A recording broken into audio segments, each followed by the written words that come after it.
नहीं मिली? शॉर्ट हो गई? I give you.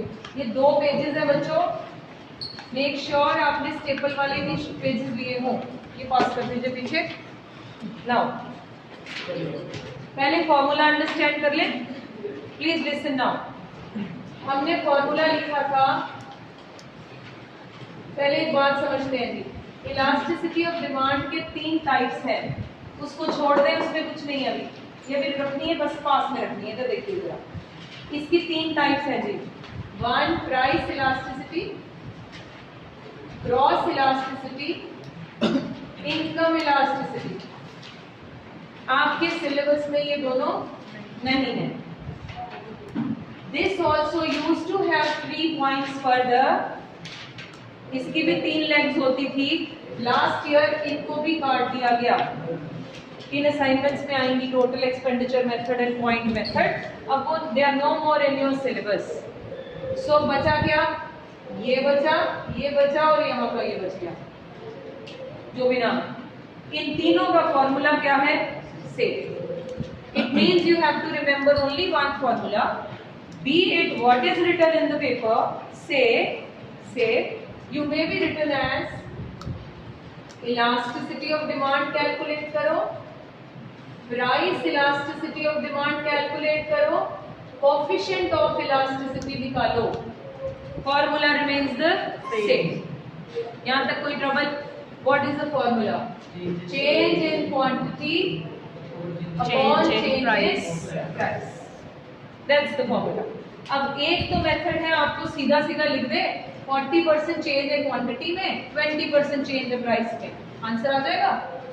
इतना छोटा क्वेश्चन होगा बोर्ड में? नहीं, मतलब इतना फनी चीज नहीं होगी। तो क्या होगा? बड़ा सबसे इंटरेस्टिंग पोर्शन है, फ्री के 4 नंबर है। No it is up to you whether you want और नॉट। पेपर में आना है, न्यूमेरिकल आना है इसका। अब you may have to calculate this, शायद आपको निकालना पड़े, दिया ना हो, फिर कैसे निकलेगा बाद में कॉपी करेंगे।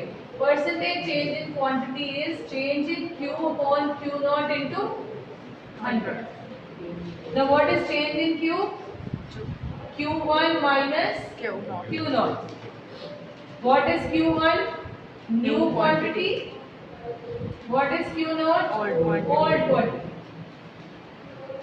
ओके हो गया? आपको नई क्वांटिटी और पुरानी क्वांटिटी दी होगी, उसका गैप चेक कर लेंगे, उसके गैप को लिखेंगे डेल्टा क्यू। न्यू वाली तो दी होगी, उससे डिवाइड करेंगे, मल्टीप्लाई बाय 100। राइट हो गया? अब आगे अगर आपको ये निकालना पड़े फिर कैसे निकलेगा? परसेंटेज चेंज इन प्राइस, बोलो क्या निकलेगा? चेंज इन प्राइस बोलो। Upon P naught into 100। how will I be able to get change in P? P1 minus P naught What is P1? new price What is P naught? old price। Absolutely right। Okay, अब मैं अगर इसको और इसको इसकी जगह replace कर दूं, कर सकते हैं जी Akshay? Okay, let's do it. Delta Q upon Q naught into 100 divided by, बोलो क्या आएगा? Delta P naught upon P naught into 100। बिल्कुल ठीक। मैंने इसको जब लिखा, सो आई गेट अनदर फॉर्मूला जिसे हम प्रोपोर्शनेट मेथड भी कहते हैं। तो कुछ भी लिखा हो, फॉर्मूला रिमेन्स द सेम। तो ये क्या बनेगा? Delta Q delta upon Q, ये डेल्टा रेसिप्रोक हो जाएगा, पता है हमें? उल्टा हो जाएगा। डेल्टा पी कहाँ आएगा? सक्षम, इधर देखो बेटा, into P not upon Q not. Q not. So I get this formula 90% you will use this formula 95%। It means, एक और बार, it means इन 5 आइटम्स में से अगर कोई 4 दी हो, आंसर आ जाएगा मैथमेटिकली, आ ही जाएगा। ये 4 दी हो तो ये आ जाएगा, ये दिया हो तो इनमें से कुछ आ जाएगा। अब करना कैसे है? ये तो वही बन गया फॉर्मूला। सिंपल वे कैसे करना है, let's understand। You will be given with a statement question। My suggestion to you, suggestions दे सकते हैं हम, do it in a tabular manner। To have errorless paper, do it in a tabular manner। कैसे? You are given with P and Q। दिया होगा आपको, लिखा paper में, ध्यान से समझे।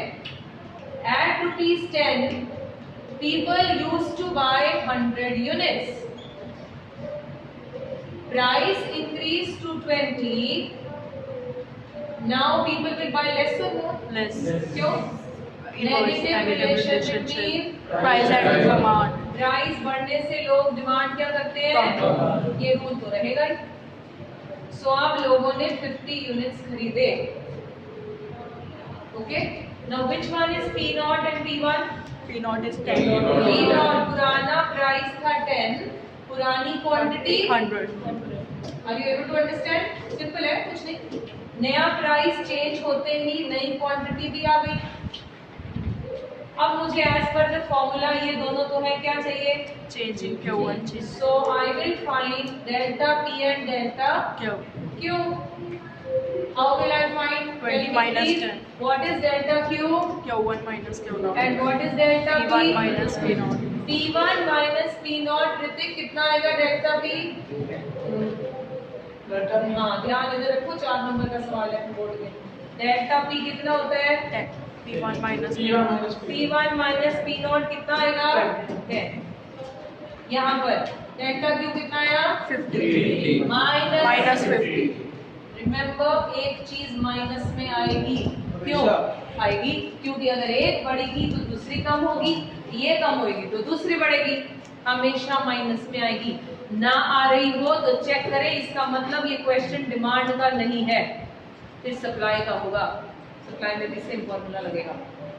सप्लाई इजी हो जाएगा मुझे पढ़ाना, क्योंकि डिमांड और सप्लाई में बहुत ज़्यादा रेफरेंसेस नहीं है। यहाँ तक कोई तकलीफ? डालें इसे फॉर्मूला में। Let's put that in the formula. Is this one I will write here ED is equal to delta Q upon Delta P. into P naught upon Q naught. upon Q naught. बहुत आसान है बेटा। कुछ बच्चों को math से डर लगता है, इसलिए थोड़ा घबराते हैं, अरे राम ये क्या हो गया। They are very easy, at least easier than statistics के वो big formulas, right? Delta Q कितना है? Minus 50. Minus 50 Upon 10. Delta P कितना? 10. दिख रहा है सबको? Okay. What is P naught? 10. And what is Q Upon naught? 100. 100. अब ध्यान दीजिए प्लीज, इसको मैंने कट कर दिया। What do I get?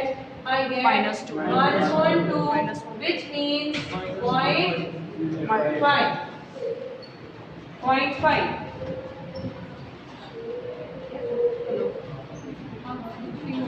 हाँ. Tuition. कौन सा बोला जाता? हाँ जी, देखो बेटा, अब सुनिए ध्यान से जो आपकी बात मैं बताना चाह रही हूँ।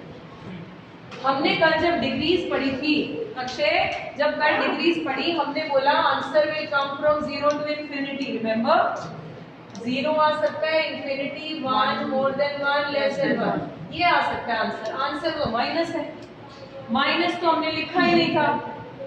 Now what is this flaw? This will be, अब आप क्या करेंगे, जैसे ही आंसर आएगा, ध्यान से समझ लो, स्कूल टीचर्स इस माइनस को लेके बड़ा कंफ्यूज करते हैं। मैं बताती हूँ क्या क्या बोलते हैं, मैं सब क्लियर करती हूँ। इस माइनस को ब्रैकेट में डाल देना एंड में आके, यहाँ नहीं, यहाँ नहीं, एंड में आके, फिर लिखना यहाँ नेगेटिव साइन शोज बन जाती है। नाउ ये माइनस साइन को बेटा आपने क्या किया? आपने इसे न्यूट्रलाइज कर दिया। सेम ये जो माइनस है, इसका रेलेवेंस सिर्फ इतना है कि प्राइस और डिमांड क्योंकि नेगेटिव मूव करते हैं, one has to come in minus. Okay, तो इसका मतलब आंसर तो नहीं तो हमेशा माइनस में है, और ये तो आए ही ना कभी। सो माइनस को न्यूट्रलाइज कर दिया। अब अगली बात, जो भी आंसर आएगा, जैसे पिछले साल आपने कोरिलेशन चैप्टर पढ़ा था, आपको समझाया जाता था जब आंसर आए उसमें do mention whether it is high degree correlation, moderate positive correlation, low negative, बोलते थे ना, लिखे बोलते थे, आए ना पीछे वालों? यस। ऐसे ही इसमें आप लिखेंगे, किसमें से? ये इनमें से। यहाँ क्या लिखोगे? 0.5 आंसर है, Less than 1. Unitary Elasticity. less than unitary correlation test में है बेटा।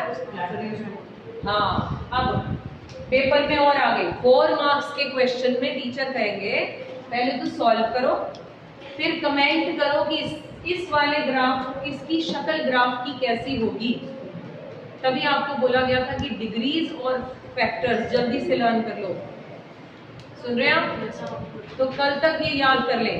अब आपको याद है लेस देन यूनिटरी इलास्टिक क्या था? फ्लैटर था कि steeper? Steeper. It was a steeper curve. Okay, ये जल्दी याद, कल तक जल्दी क्या, कल तक याद हो जाए। ये बात आ गई समझ सभी को? Are you sure? इसको कॉपी करो और एक सम मुझे निकाल के दिखाओ, फिर आगे बढ़ेंगे। 20 पर 50, 10 पे 100। हेलो, जल्दी करें। पेन है?